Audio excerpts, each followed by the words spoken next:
Selamat siang Bapak Ibu sekalian, perkenalkan saya Ratu.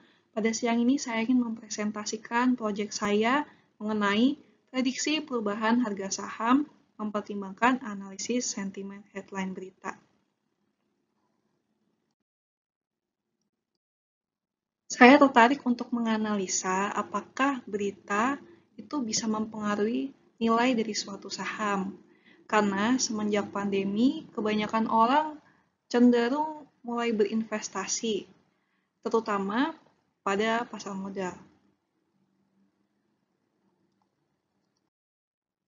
Sebenarnya indeks harga saham, prediksi pasar modal itu punya tantangan tersendiri, dan dia dipengaruhi oleh banyak faktor. Bisa jadi faktor eksternal atau faktor internal, seperti pertumbuhan ekonomi, kemudian fundamental perusahaannya. Ada juga pengaruh tentang isunya. Katakanlah ada berita mengenai launching produk Apple, seperti launching iPhone 13. Itu bisa meningkatkan nilai harga saham dari Apple. Kemudian berita tentang outage atau shutdown-nya dari Facebook, Instagram, dan WhatsApp yang bersamaan itu dapat menurunkan nilai saham dari Facebook, dari perusahaan tersebut.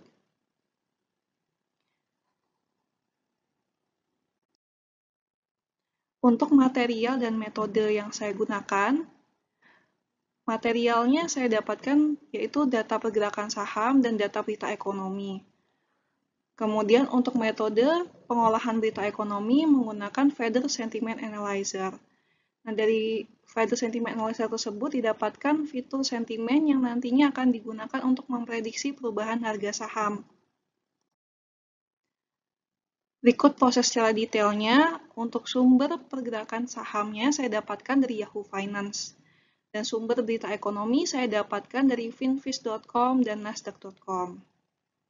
Untuk fitur data pada model prediksinya ada high, ada nilai low, ada nilai open, close, volume penjualan, sentimen beritanya, kemudian didapatkan output yaitu percent change.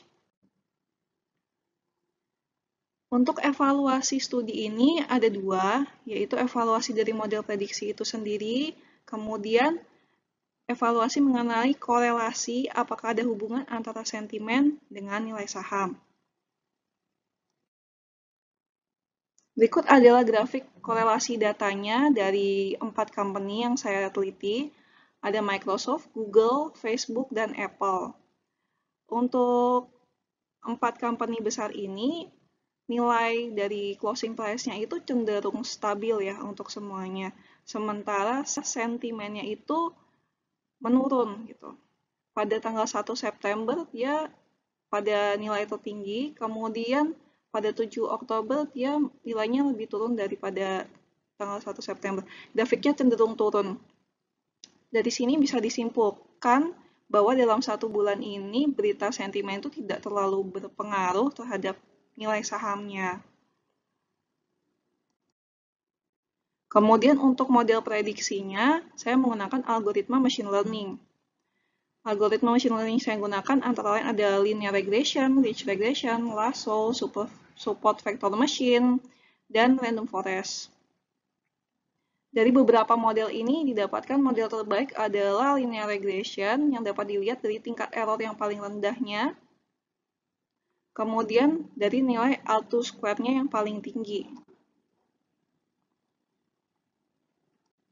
Secara garis besar dapat disimpulkan bahwa pergerakan sentimen berita selama 1 bulan 1 minggu itu terhadap Microsoft, Google, Facebook, Apple, dan Amazon ini tidak berpengaruh signifikan terhadap nilai sahamnya.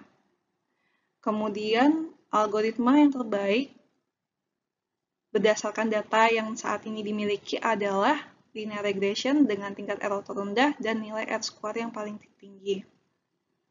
Untuk evaluasi ke depannya yang perlu dilakukan adalah mengimprove periode datanya dengan cara memperpanjang histori ke belakangnya, bisa dari rentang 6 bulan hingga 1 tahun.